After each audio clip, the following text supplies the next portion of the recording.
Welcome to Dodgers Daily. I'm Casey Porter. I'm so glad that you decided to tune in. We have a great show for you this evening. Tonight we're going to talk about 6'3" right-handed pitcher Shelby Miller, the pitcher that the Dodgers just recently acquired. We're going to talk about why the Dodgers picked him up, what he might bring to the club. Can he be the next reclamation project for the organization? We're going to talk all about that. But before we get into it too much, just a reminder, if you like this video and if you like this kind of content, go ahead and click that like button, leave a comment, tell all your friends about Dodgers Daily, and share this video so Dodgers Daily can keep growing and we can keep providing you content like this in the future. Okay, the first thing I wanted to talk about was Shelby Miller. I wanted to note that he was signed to a major league contract, which means that he has to immediately be put on the 40-man roster. So, if you signed a minor league contract, you wouldn't have to do that. Obviously, he's done that in the past, but this is a major league contract. That means that he goes on the 40-man. The Dodgers just put their 4 guys that they're protecting for the Rule 5 draft on the 40-man last week. That was Andy Pages, Michael Busch, Diego Cartaya, Johnny DeLuca. So that made 35. You figured that Clayton Kershaw is going to sign as well. That seems to be, at least if you believe what you're hearing, that more of a formality at this point than it is anything else. That would make 36. And now with the signing of Shelby Miller, that makes 37. So that leaves 3 more spots on that 40-man roster to where you can either go out and get free agents or you can make trades, and or after the Rule 5 draft is over, you might go ahead and promote from in-house, but that leaves you 3 spots left. So I wanted to go ahead and note that at first. So now let's go ahead and dive into who Shelby Miller is, what he has been, and he was an absolutely gigantic prospect coming out of high school in 2009. He was the best pitching prospect, and he got off to a very, very, very quick start. He's 6'3", and you might be wondering, okay, well, what might he bring to the Dodgers? Well, first of all, you need to know that this is a guy that has forever and always been very, very talented. And in his younger years, while he was pitching, he was in 93, 94, 95 range. And last year with the Giants, now I know the numbers don't look good, so if you just go by numbers, you're not going to like what you see. The Dodgers don't do that. They go by projection. They have a formula that we're going to get into here in just a minute. I'm going to talk about the formula that the Dodgers use to break down Shelby Miller and to break down the prospects that they like to go and see if they can reclaim their talents. Shelby Miller fit into the formula for the Dodgers. I'm going to explain that here in a minute.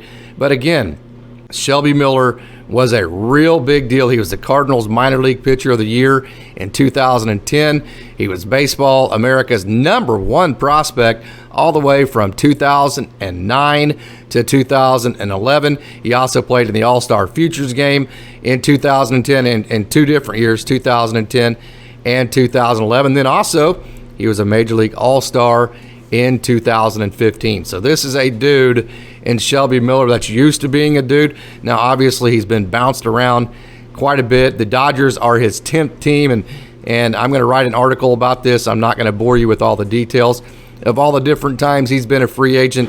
I'm just going to go ahead and tell you that he's been traded several different times. He's been released several different times.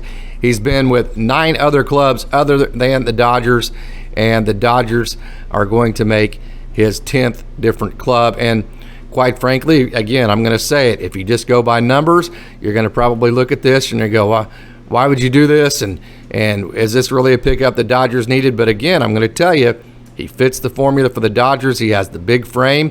He has the big 4-seam fastball. We're going to get into that a little bit more here in just a little bit. But again, he fits that formula that the Dodgers like to use to try to figure out whether they can reclaim guys. And the 2 most recent guys that I could give you examples for would be Yency Almonte and then Evan Phillips, how they just kind of saw that, hey, if we change a couple of things that I'm going to talk about here in a minute, that we really think these guys can be fantastic. And we all know that Evan Phillips was just absolutely dynamite, and so was Yency Almonte. So again, a tall and lanky guy like the Dodgers like. And here's the deal. There's a lot to look at here. Now in 2022, he was strictly a 2-pitch pitcher with the Giants. He threw his 4-seam, and then he threw a slider, and that was it.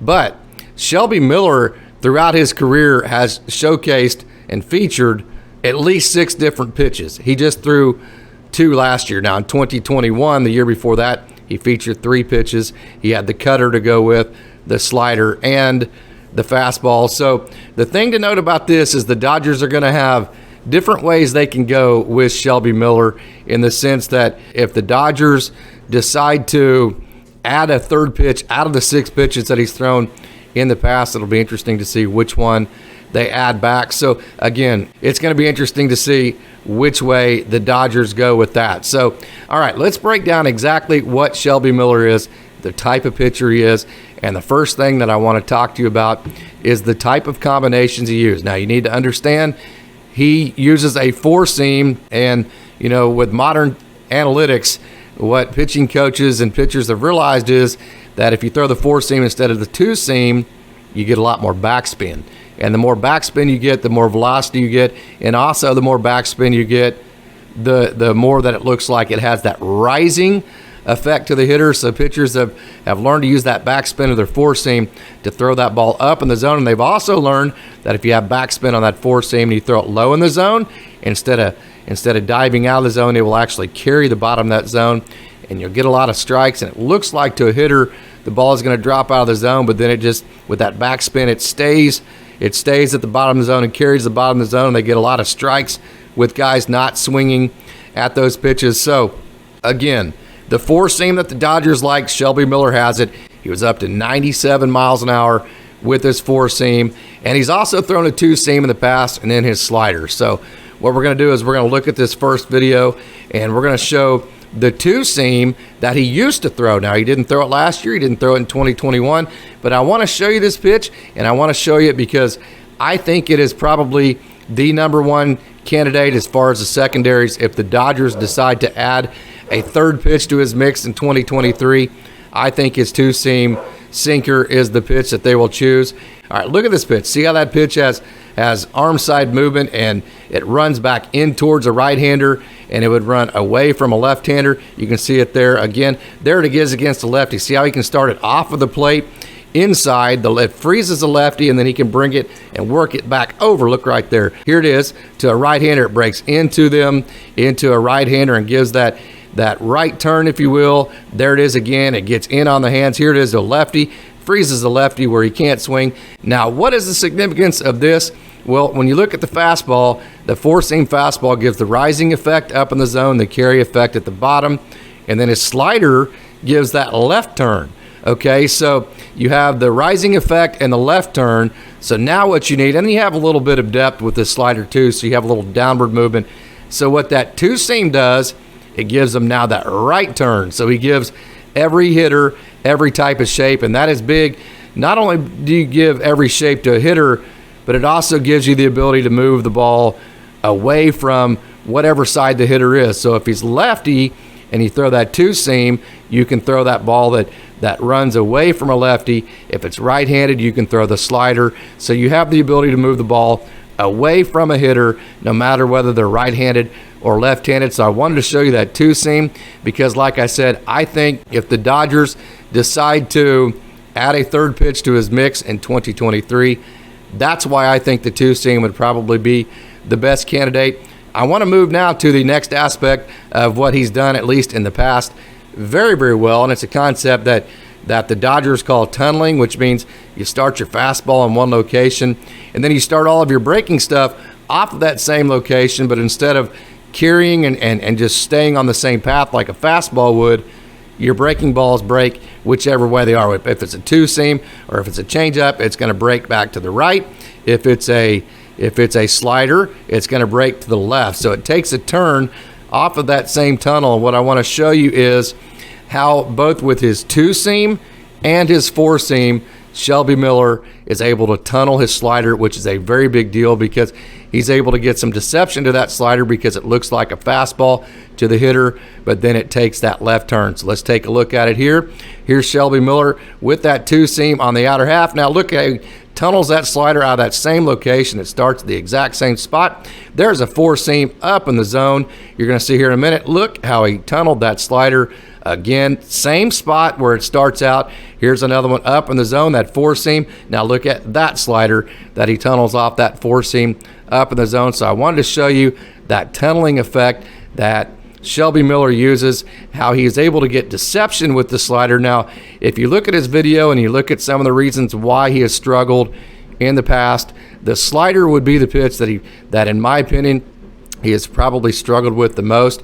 When he hangs it, he has a tendency sometimes to hang it up in the zone because he's tunneling it off that high fastball, off that high four seam that you just saw. And when you tunnel a slider off that high four seam and then it doesn't break, guess what that pitch turns into? It turns into a really bad belt high fastball, and that's a pitch that major league hitters hit over the fence, and that has happened to him quite a bit. So whenever you look at the tunneling effect, let's go over it one more time. This is the one right there, that low and away that he's very good at. Tunneling it from right there with that tight slider that you just saw, that tunneling effect, I think, and right here is the one that the Dodgers will use the most, that tunnel where you get rollover ground balls and or swing and misses.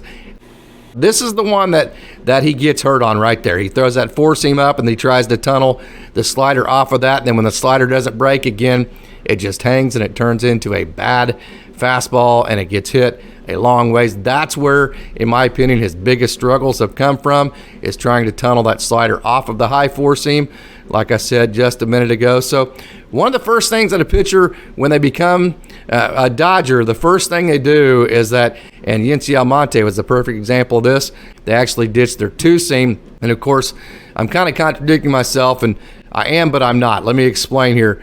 Okay, I'm talking about Shelby Miller bringing back his two seam, but typically speaking, what pitchers do when they come to the Dodgers organization is they ditch their two seam and add their four seam, okay, because the two seam gives them that run. Okay, so here's what I'm trying to say. He already throws the four seam, okay, and he has that rising effect. I just talked a minute ago. He has that left turn to a slider. His two seam, you just saw it in the video, gives him that right turn, and again, that's why I think the Dodgers are going to add that two seam and or a changeup, something to give him a right turn so he can move the ball away from lefties. So let's get into another video here. There's the four seam up in the zone again. There's the four seam at the bottom of the zone carrying it. There's another four seam at the top. There's another four seam at the top that's just so hard to get on top of when it's 97 miles an hour. So again, let's roll through this again. Four seam top of the zone, 97. There's carry at the bottom, and there's another four seam at the top. Here comes one more on the rollover, just so difficult.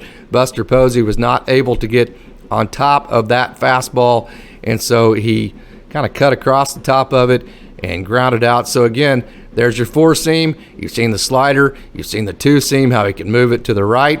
And so that, in my opinion, I'm showing you those again, is what I think more than likely will be his pitch mix. We know it'll at least be his fastball and slider, which will be good enough. If the Dodgers can get him to tunnel properly and to get the deception that he needs off of it, and then get him to not hang the slider off of the high four seam, that'll be good enough to be effective, but it won't be, you know, the wipeout type of stuff that he's totally capable of having, unless I think he has that third pitch to add to his mix. Now, he's throwing that cutter, like I said, in 2021. So I'm going to show you all the candidates that, you know, of course, we talked about the two pitches that he threw in 2022, the four seam and the slider. I'm going to take you through all the candidates of his secondary pitches. We said that he has thrown at least 6 pitches in his career at some point. So we already know he has the four seam slider. We've seen that. So let's take a look at all the rest of his secondaries. Let's go through them, and I'm going to let you be the judge for yourself, which one you think the Dodgers will add, if they even do add another one, if they even decide to make him a 3-pitch pitcher or more. So let's go through them right now. Here's the first one, a two-seam sinker. You see the right turn that he's able to get out of that. Here is the curveball. You see the good 12-6. There's a changeup that he pronated on pretty good. There's the sinker again that has that right turn. Here comes another curveball, a very good one that gives him a lot of sink. So there you see all of his other off speeds. Let's go through it again. Here's another sinker, the right turn that breaks away from a lefty. Here's another curveball, downward movement. Here's a changeup that has a lot of sink to it. And then here's another two-seam sinker in on the right-hander. And then here comes the good biting curveball. So you be the judge. If you're the Dodgers and you decided to add a third pitch to his mix, which one would it be for you? And would you add more than that? We've seen that he can throw the curveball, he can throw the two-seam, he can throw the changeup, and obviously the slider and the four-seam. and then the cutter as well. So which one would you choose? We just went through all of them. Like I said, I think it's going to be the sinker, but who knows? You be the judge. You just got to see all of his pitches in action. So in conclusion, the Dodgers are very, very, very good at restarting veterans' careers. I got a chance to talk to Kevin Pillar about 2 or 3 months ago, and I asked him, what was one of the reasons why you signed with the Dodgers as a free agent? And he simply said, they're great with guys my age at giving them that one last chance to resurrect their career. This is squarely that situation. This is a situation to where it's 1 year. So if it doesn't work out, the Dodgers can always, designate Shelby Miller for assignment and then put him through waivers. And then if he does clear waivers, then you can put him on a minor league contract. If he doesn't clear waivers, then you're off the hook all in all, because another club's going to pick him up. So there is a very, very, very little risk, and there's a lot of high reward because, again, I'm going to say it again. I know his numbers didn't look good, but his four-seam fastball was hitting 97 miles an hour last year, which I'm sure grabbed the Dodgers' attention quite a bit. And then, like I said, he tunnels that slider off of it. So he already has all of the formula. Again, I talked about the Dodgers have a specific formula that they look for the older veterans to see if they might fit that reclamation formula. Shelby Miller does. He's tall. He's 6'3", so he has great reach. He has great extension, which means that his perceived velocity, miles per hour is one thing, but if you're throwing miles per hour and you have, say, 4 or 5 inches closer reach to home plate than another pitcher, your 97 to a hitter actually looks like 101 versus another guy that doesn't quite have the reach. So his extension and reach is very good, which is something, that's why the Dodgers like the longer, lankier pitchers, because they have that length that gives them that extension, which increases, there's velocity and then perceived velocity. It increases their perceived velocity because they have such great reach and extension. So Shelby Miller has that. That's one part of the formula. He has the big four seam with a lot of spin rate to it, with a lot of backspin, and it's at 97. That's another part of the formula. Then he has the slider. That's a part of the formula. Then he knows how to tunnel the slider off of the four seam and the two seam. So he perfectly fits the formula, especially when you consider the fact that he has 4 other pitches that the Dodgers could dive into to see if they wanted to add another secondary, just to add to that formula. So he completely, totally, and entirely fits the formula that the Dodgers use when they're looking for reclamation projects. And like I said, on a 1-year deal, there's not a whole lot of risk to it, and there is a lot of reward. Like I said, the Dodgers could DFA him if they needed to, designate him for assignment. If they had to, I don't think that's going to happen, but and let's cover one more aspect of this. He's been a starter and a reliever. I don't think this is a move for starting pitching. I don't have any inside knowledge on that, so I shouldn't say there's any chance. But the reason why I say that is it'd be tough to be a starting pitcher with 2 pitches, which is what he had in 2022, which is what the Dodgers have to go off of as far as the pitcher he is right now. So you wouldn't think that you would go pick up a guy that showed 2 pitches. At least that's what StatCast said in 2022, and think that you're picking him up to be a starter. So I would have to think, based off of that, this is a bullpen move, and this is one that falls in the same line as, say, Evan Phillips, a Yency Almonte, a Chris Martin type of pickup. Why'd the Dodgers pick him up? Well, again, because he fits the formula. Why'd the Dodgers pick him up? Well, because he has the four seam, because he has a slider, he tunnels, he's tall, he has the long extension, he has the reach, so his perceived velocity is going to be very, very good. So those are all the reasons why the Dodgers picked up Shelby Miller. And you now have at least somewhat of an idea of the type of pitcher that he is, the type of pitcher that he has the potential to be, and hopefully the Dodgers are able to bring that out of him.